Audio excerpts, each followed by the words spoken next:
Hi guys, hope you guys have a great game week here. Now, in this episode, we will go through what happened in game week 2 and what changes did I make for game week 3.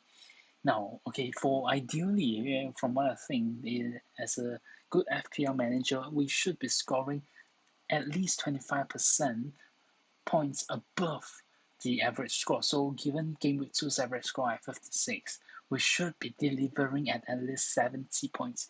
So this is of course not what happened here in my squad, unfortunately. But I have to admit I have some fun there, trying to predict what Pep is. How Pep is going to line up against Norwich there. So, of course, I bring in Walker here at the expense of Lucas Dean. So, he did has a clean sheet. However, he unfortunately does not have an attacking return. In fact, I'm actually going for that second return, but however, you can see from City's line of play, the assist is always to Jesus to cross in for the attacker to attack the dangerous ball that go in there. So unfortunately, Walker does not have a clean sheet there, and Mendy does not even start. So there there are positives that from this game that we can take. You can see impressive Greenwood still performing despite not starting in the number 9 position.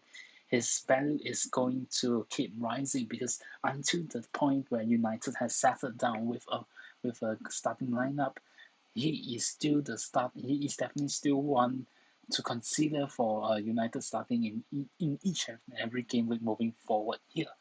Now, immediately we go into game week 3 preparations. So I actually have done make my changes. I took a 4-point hit to bring in two players here, Livramento as well as Dominic Calvert-Lewin with Everton. Now, 4 million defenders, in the range of 4 million defenders, there are at least four key players here that all FPL managers are looking at. Livramento from Southampton, right back, and Duffy with Brighton, as well as Simicas with Liverpool, and of course Amartey also in my team here against for Leicester City.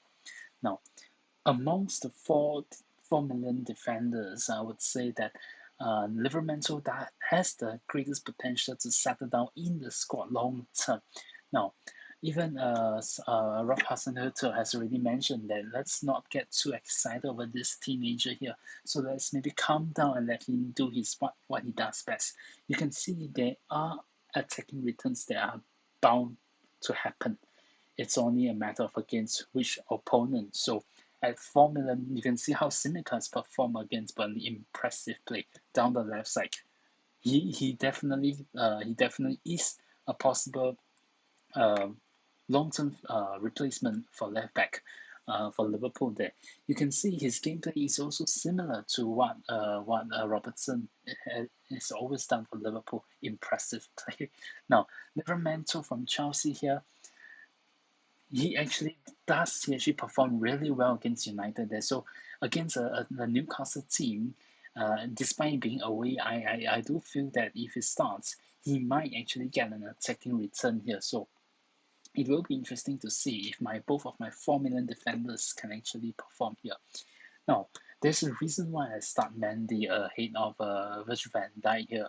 Now, because you can see that Mendy's opponent, I'm actually quite a fixture bias manager here for FPL. You can see that against Norwich here, even though Leicester City does not look particularly impressive at the back line there, and whether will Mendy even start, because there are news that Vestergaard is coming back from injury and it has begun individual trainings there. So even if Mendy did not start, I have no issues with having Van Dijk back in the starting lineup there.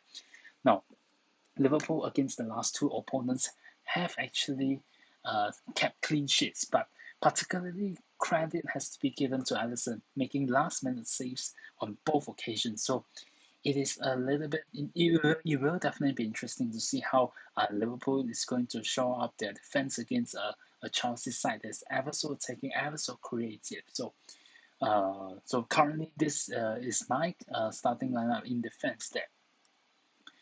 Walker against Arsenal. I hope he starts. I hope he starts because there's always Cancelo that can also play right back there for City. Now, Harvey Barnes. A lot of managers have actually uh, shipped him out for this game week against Norwich. Actually, it is a tricky one because I understand what these managers are thinking.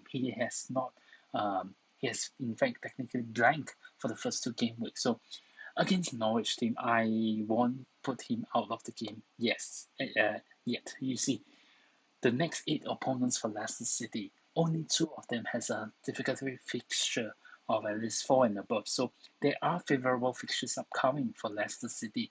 And against bottom club Norwich here, I do hope that Barnes actually perform here because due to his sell-off here, that his ownership actually dropped below 10%. So it has become a good he has become good in a way, going to be a differential here because if Barnes perform, then my squad will definitely leapfrog against other teams here. Now, I still believe in Barnes' credibility in making those direct runs and creating even an assist or goal. Okay, despite him actually coming off in the 60th minute or 70th minute each game. So I do hope that he start performing, and I'll keep him in his team against in this team against Norwich now. All right, now Fernandez Greenwood will still be my mainstay here because they have actually performed pretty impressively for United thus far. It is only until once Solskjaer has consolidated and finalized his starting lineup, then we can get a rough picture of how a United best 11 will be. As of now, both are still currently in the team. Mo Salah and Jota also remains in my team against Chelsea. Now, to me, what I will feel is that Klopp will actually be with an Anfield crowd that's so packed and so loud. I do feel that he wants to impress them, so he will go all out, and his starting lineup might even consist of all four: Salah, Mane, Jota, and Firmino. So it will be interesting to see how he will attack Chelsea there with his tactical approach there because obviously we know that Thomas Tuchel is also a very fantastic tactician here. So it is a good lineup to see them performing. Hopefully there will be goals at both ends. So this is what I predict. So I'm keeping Salah and Jota in the team yet, and it seems that Jota is getting the nod ahead of Firmino, given the last 2 fixtures. So we will monitor on that. Now, the next player that I brought in, Dominic Calvert-Lewin. Okay, I managed to brought him in at 8.1 million because you can see his potential for Everton. That he is of course replacing Ivan Toney. Ivan Toney is also in a similar position as DCL, as the main focal point of attack for their respective team. However, as we all know that as FPL managers, we want points. We want to look at returns there. So Ivan Toney unfortunately has still not yet delivered, and his fixtures are turning away from him, and it's getting a little bit difficult. So my move is for Dominic Calvert-Lewin to perform in the long run. You can see in the fixtures there, Dominic Calvert-Lewin is it has a very good run up there fixtures, and you can see that the way Benitez and even previous former manager Ancelotti actually put Everton's lineup is put the ball to the penalty box because we all know the talent that Dominic Calvert-Lewin can, how little he can be in the penalty box. So he will he will put those balls across the goal line there. He will be the one that does all the tap in, the header goals, impressive lead that he has. So I do feel that, and moreover, he is actually now the Everton's penalty taker as well. So I do expect some matches that he will get a brace or even a hat trick. So I'm taking a 4 point hit to obviously hope that this fixture he will deliver against Brighton. Everton is an attacking team this time round. Interesting to watch here as well. So let's fingers crossed on this and hope it. And actually, I feel that his price value will eventually reach 8.5 million at some point of time, given the good run in that he has for Everton fixtures as of now. So we shall see if I'm right on this. Okay, so now the next player, no introduction required. Antonio, absolutely impressive gameplay there against Leicester City. You can see how much he wanted it, how much he actually prepared to celebrate the goal in front of his fans. So it was amazing. Give credit to him. back then when I was playing FPL, he wasn't the recognized number 9. He has now transformed under David Moyes to be a main player for West Ham in the number 9 position. This time around, we got to get our captaincy choice right, because how it is so important to get a captaincy choice. He will definitely be a favorite and for captaincy choice for this game week against Crystal Palace that has still not yet scored this season for in the Premier League. So it will be interesting to see how Antonio link up with Benrahma now.